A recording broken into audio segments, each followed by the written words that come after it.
wabarakatuh. Waalaikumsalam warahmatullahi wabarakatuh. Selamat malam, salam sejahtera buat kita semua. Yang terhormat, Bapak DRT Nuzwan Nurzaman AM, MMSD, selaku Rektor Pemula, Pak Syariful Bahri, SC,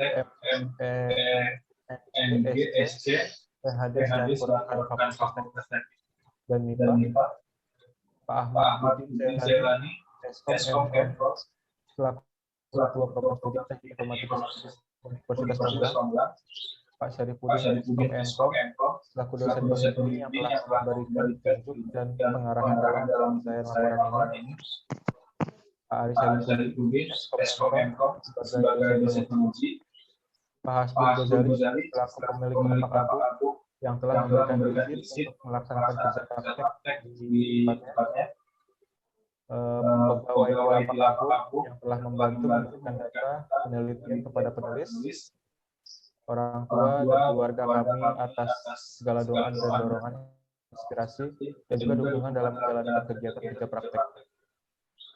Juga teman-teman mahasiswa program studi informatika semester 6 dan rekan-rekan perjuangan kelas 06 TPLE 005 serta seluruh pihak yang telah membantu kelancaran penyusunan laporan ini. Baik.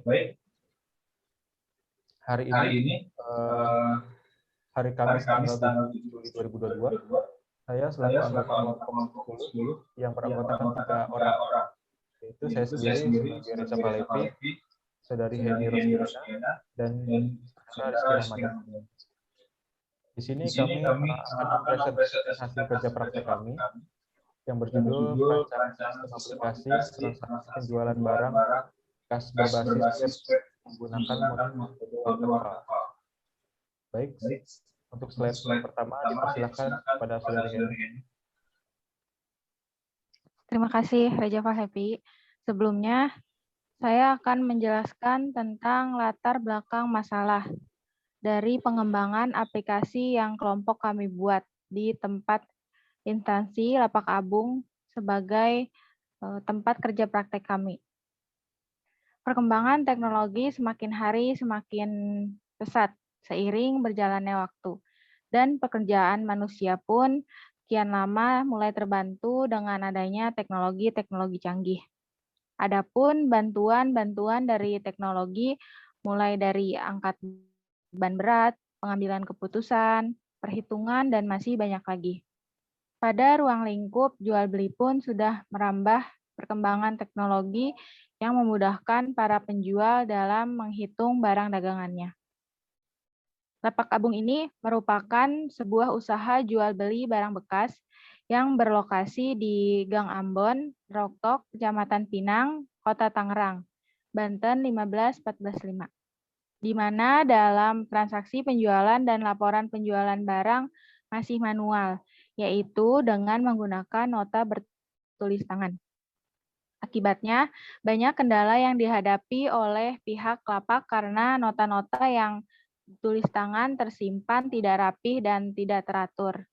Berdasarkan uraian di atas, kami bermaksud untuk membuat tugas kerja praktek dengan judul Perancangan Sistem Aplikasi Penjualan Barang Bekas Berbasis Web Menggunakan Metode Waterfall. Semoga dengan adanya perubahan sistem yang baru, maka permasalahan-permasalahan yang terjadi dapat diperbaiki dan perhitungan dapat berjalan dengan baik. Pada akhirnya akan berdampak pada peningkatan di Lapak Abung. Baik, yang pertama yaitu identifikasi masalah. Berdasarkan latar belakang masalah di atas, dapat disimpulkan identifikasi masalah sebagai berikut. Yang pertama yaitu Lapak Abung masih menggunakan perhitungan dengan kalkulator yang tidak bisa mencatat transaksi penjualan. Yang kedua yaitu Lapak Abung masih menggunakan nota tertulis untuk mencatat barang sehingga rentan hilang dan mudah rusak. Berikut adalah tujuan penulisan dari permasalahan di atas. Yang pertama ini untuk mempermudah transaksi dengan sistem mencetak hasil transaksi tanpa harus tulis tangan. Yang kedua, mengurangi imbas dari perhitungan dengan tulis tangan yang menjadikan laporan transaksi mudah hilang dan rusak. Lalu terdapat batasan masalah dari pengembangan aplikasi yang kami buat, agar tujuan yang akan dicapai lebih terarah dan tidak keluar dari permasalahan awal, maka dilakukan pembatasan masalah sebagai berikut. Sistem aplikasi penelitian ini hanya mencakup transaksi penjualan barang dan laporan. Yang kedua, sistem pengelolaan data transaksi barang hanya berlaku di lapak Abum saja. Baik, berikut merupakan activity diagram sistem berjalan. Yang pertama, pelanggan membawa barang. Lalu pegawai menulis barang, nama barang, dan data barang secara tulis tangan. Lalu pegawai mencatat perhitungan transaksi barang. Yang selanjutnya yaitu pelanggan akan menerima hasil transaksi. Lalu selesai. Kemudian di sini activity diagram usulan yang kami sarankan, yaitu kami menambahkan sebuah sistem yang dimana ketika pelanggan membawa barang, maka pegawai akan mengakses web dan sistem akan menampilkan menu utama. Kemudian pegawai akan menginput data pelanggan dan barang-barang bawaannya. Kemudian sistem akan menampilkan data barang yang dibawa dan hasil transaksinya. Kemudian menampilkan hasil transaksi dan cetak, lalu pegawai mencetak hasilnya dan pelanggan menerima hasil transaksinya. Selanjutnya, terdapat use case diagram. Di sini terdapat pegawai atau aktor yang saya beri nama pegawai. Lalu sistem akan menampilkan menu login, dashboard, menu master, menu data barang, menu transaksi penjualan, dan juga laporan penjualan. Di sini ada ERD atau Entity Relationship Diagram, di mana di sini terdapat sebuah database login yang berkaitan dengan member untuk mengakses login ini. Member ini termasuk username, password yang bisa masuk ke login nantinya. Kemudian kita dari login ini kita bisa ada penjualan, database penjualan, di mana berkaitan juga dengan kategori barang dan atribut lainnya. Kemudian ada tabel relasi. Ya. Di sini di mana member berelasi dengan login, kemudian login berelasi dengan penjualan, nota, barang, dan kategori. Semuanya saling berelasi satu sama lain. Selanjutnya, terdapat sequence diagram login. Yang pertama, pegawai mengisi username dan password. Lalu login, kemudian kontrol login dari data user. Apakah validasi user itu benar atau salah? Jika benar akan menampilkan menu utama, dan jika salah akan kembali ke kontrol login. Kemudian sequence diagram dashboard. Pegawai masuk ke menu utama, kemudian pilih menu dashboard, lalu menampilkan halaman dashboard. Lalu sequence diagram master.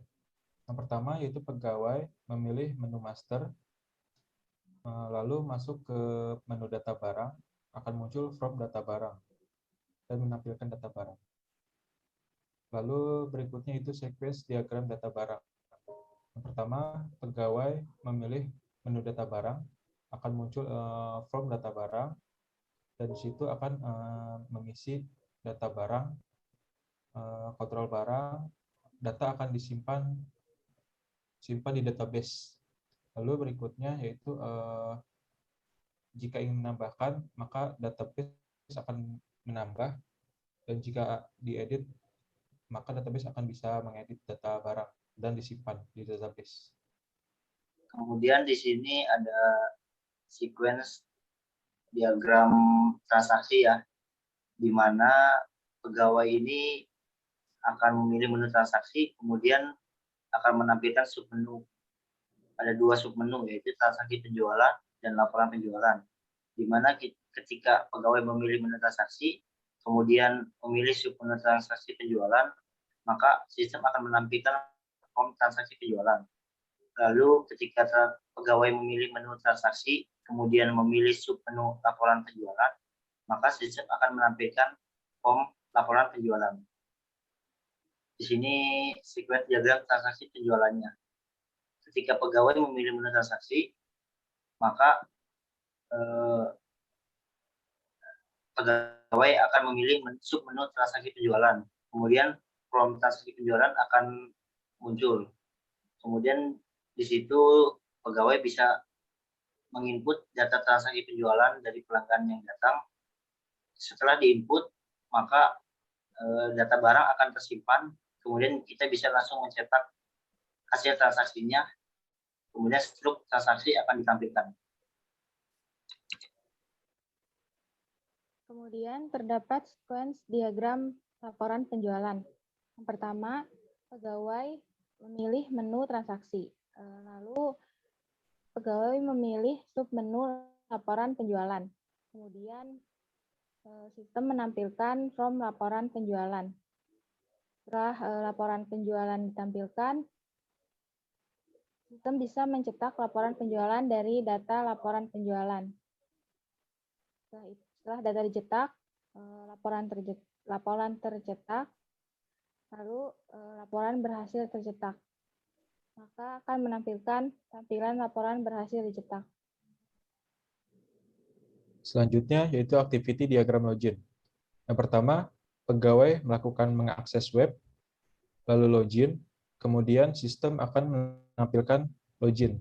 Selanjutnya yaitu pegawai mengisi username dan password, kemudian melakukan validasi. Jika benar, maka akan berhasil login, dan jika salah, maka akan menampilkan tampilan login kembali. Di sini ada activity diagram dashboard, di mana pegawai memilih menu dashboard, maka sistem akan menampilkan halaman dashboard. Kemudian activity diagram master, ketika pegawai memilih menu master, maka sistem akan menampilkan data barang. Selanjutnya terdapat activity diagram data barang. Pertama, pegawai memilih menu data barang, lalu sistem dapat menampilkan form data barang. Kemudian pegawai dapat mengisi data barang, lalu sistem akan melakukan data barang tersimpan. Selesai. Activity diagram transaksi. Pertama, pegawai memilih menu transaksi. Kemudian sistem akan menampilkan submenu transaksi penjualan dan laporan penjualan. Selesai. Activity diagram transaksi penjualan. Pegawai yang pertama itu memilih menu transaksi. Lalu sistem akan menampilkan submenu transaksi penjualan. Kemudian pegawai memilih menu transaksi penjualan. Kemudian sistem akan menampilkan form data transaksi penjualan. Lalu pegawai mengisi data barang transaksi. Kemudian sistem menampilkan sistem hasil transaksi. Selanjutnya pegawai melakukan klik tombol bayar dan sistem akan transaksinya akan berhasil. Selesai.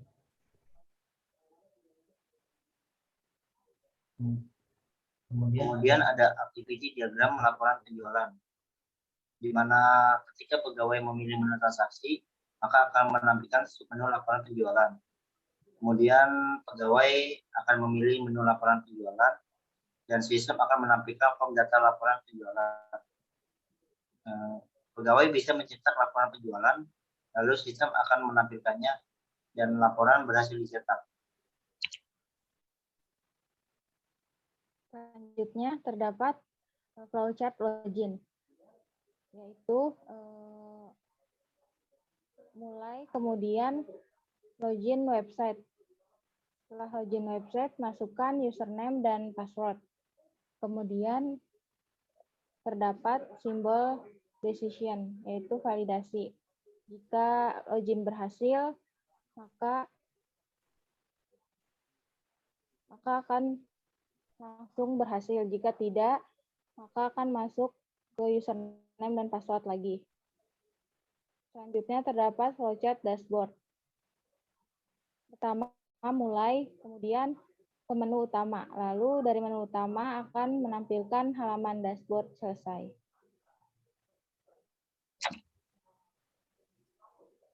Lalu ada flowchart. Dimulai akan menampilkan decision menu yang terdapat submenu lainnya, yaitu stok atau master, lalu ada transaksi dan laporan. Ketika memilih menu stok atau laporan, maka terdapat submenu lainnya yaitu barang. Kemudian ada transaksi, di mana ketika kita memilih transaksi, kita akan menampilkan form transaksi penjualan, di mana pegawai akan di sini akan menginput manual, yaitu data barang dan jumlah barang, lalu mengecek stok. Jika stok ada, maka barang berhasil ditambahkan. Kemudian ada menu laporan. Ketika pegawai memilih menu laporan, maka akan menampilkan laporan transaksi penjualan. Di sini pegawai bisa mencari kode transaksi hari ini dan hari sebelumnya. Ketika dicari, jika ada laporan, maka laporan berhasil ditemukan. Jika tidak ada, maka kita harus mencari laporan yang tersedia di database. Ketika berhasil, maka pegawai bisa mencetak laporannya ke dalam bentuk fisik atau bentuk kertas. Maka selesai. Di sini saya akan sedikit menampilkan hasil pengembangan webnya. Dimulai dari mengakses web, yaitu langsung ke login. Di sini kita mengisi username dan passwordnya. Ketika berhasil, maka ada tulisan login sukses. Di sini ada langsung masuk ke dashboard. Tampilannya seperti ini. Ketika kita memilih tabel barang, maka akan muncul data-data barang yang sudah ada sebelumnya. Ini juga sama seperti di barang submenu barang sini. Tampilannya sama. Pada dashboard ini ada tabel laporan dan tabel kategori, di mana tabel laporan ini adalah hasil dari transaksi penjualannya ya. Dan kategori ini hanya penambahan kategori pada setiap jenis-jenis barang. Mari saya akan mencoba insert data baru, di mana kita akan mengisi kategorinya besi ya, dengan harga beli 5.000 dan harga jual 7.000. Nama barangnya kita tulis saja besi juga. Stoknya 50. Kemudian kita insert data, maka tambah data berhasil. Maka akan muncul seperti ini. Nama barang, kategori besi, nama besi, stok 50, harga beli 5.000, harga jual 7.000. Tadi kita lupa ya untuk satuan barangnya. Kita bisa pilih kilogram. Lalu update, edit data berhasil. Kembali maka akan muncul satuan. Di sini saya akan mencoba transaksi penjualan, di mana kita harus memasukkan kode atau nama barang. Contohnya kodenya misalkan 001, ya ini BR 001, atau nama barangnya MBR. Kita enter, ya ada, atau besi yang baru saja kita isi. Ya, besi. Kita tambah di sini. Ya, di sini kita harus menulis jumlahnya 10. Lalu kita harus update agar totalnya ini berubah menjadi jumlah dikali harga jual, harga beli. Lalu kita coba untuk bayar. Bayarnya 80.000. Ketika kita pilih bayar, maka belanjaan berhasil dibayar. maka akan ada kembalian di sini. Karena yang dibayar 80, sedangkan totalnya hanya 70. Kita bisa langsung print, maka akan muncul besi jumlahnya 10, totalnya 70.000. Dibayar 80, maka kembali 10.000. Ini kita bisa langsung print ke dalam bentuk kertas fisik ya. Untuk pelanggannya bisa bawa pulang. Lalu di sini ada laporan penjualan. Ya, di mana ini adalah hasil laporan yang tadi kita input di sini besi 10. Dari laporan ini kita bisa lihat keuntungannya dari penjualan besi dan ember ini ya sebelumnya. Di hari ini kita mendapat keuntungan 30.000. Atau kita bisa cari barang sesuai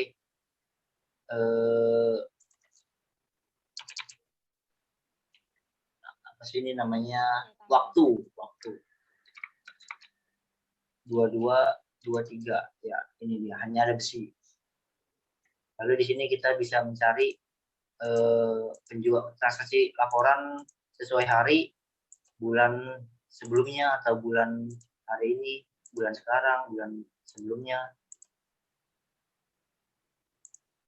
Ya, ini penjualan hari ini kita Excel, maka akan terimport penjualan hari ini seperti berikut. Ini bisa kita simpan sebagai laporan untuk kedepannya. Di sini kemudian kita bisa juga logout. Ya, gitu. Maka kita bisa login lagi dari sini. Mungkin ini saja dari pemaparan web kami, pengembangan web kami. Bisa dilanjutkan kepada Saudari Heni. Ya, terima kasih. Dari yang sudah kami sampaikan, maka dapat disimpulkan bahwa sistem ini dibuat untuk mempermudah transaksi dengan mencetak hasil transaksi, sehingga pihak instansi tidak perlu melakukan transaksi dengan tulis tangan. Lalu yang kedua, sistem ini dibuat untuk mengurangi imbas perhitungan dengan tulis tangan yang menyebabkan laporan transaksi mudah hilang dan rusak.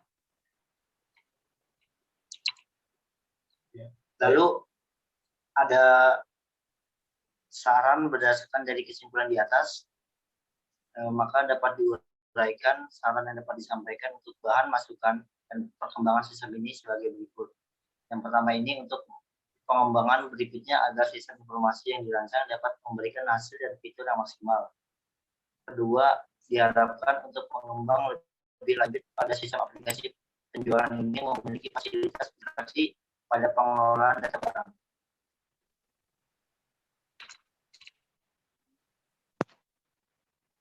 Baik, demikian presentasi yang bisa kami sampaikan. Sebelumnya mohon maaf apabila di dalam penyampaian tadi mungkin ada kesalahan dalam kata dalam presentasi. Wassalamualaikum warahmatullahi wabarakatuh.